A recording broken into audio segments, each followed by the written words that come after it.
Shenango High School grad Eric Irvin discovered his love of animals at the age of 8. He found his true love, Mindy. I tried to get him to come shear my sheep, and he never left after he sheared my sheep the first time. And they settled on the farm right here in Butler. We roughly have about 200 total head of sheep right now.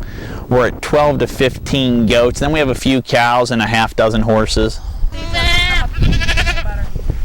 With the improvement of the market, the Irvins recently added goats to their farm. But why goats, do you ask? Goats are trying to diversify the market. They coexist with the sheep very well and seem to work well together, and kind of trying to diversify the business and have some other aspects in markets for sales and revenue. A lot of people use goats for milk or cheese and even for meat, but you can even use them as pets. Dairy goats need milk twice a day, so Eric only raises meat goats.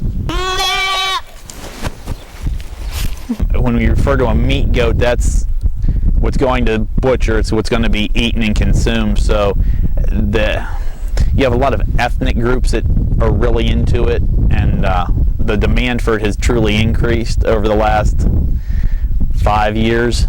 Several different cultures feature goat as a delicacy. It's actually a very diversified market. Middle Eastern and Mediterranean foods are very big in goat. If you're at I've seen it a few times being out of town, but you get into the more upscale restaurants and you look on a menu, you'll see something called chevrez. That is actually goat meat.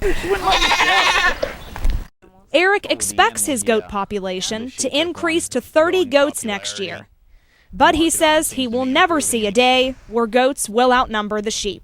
Same ethnic groups and people that like lamb also like goat also like lamb, and it's very well consumed, and the price difference between goat and lamb, I can't justify having more goats than lambs right now. He breeds the goats in the spring and fall to prepare for the big markets at Easter and Christmas time. By next year at this time, he'll be ready to sell some kids. But the goats don't have to be sold. Some are used just as pets on the farm. They're fun, they're playful. You really have to have some space for them because they can be a bit hard on the neighbors, I guess. They will eat everything they're not supposed to, from your flower garden to your vegetable garden. He suggests anyone planning to raise goats to browse the internet for some great ideas. In Butler County, I'm Brittany Grego for the County Line.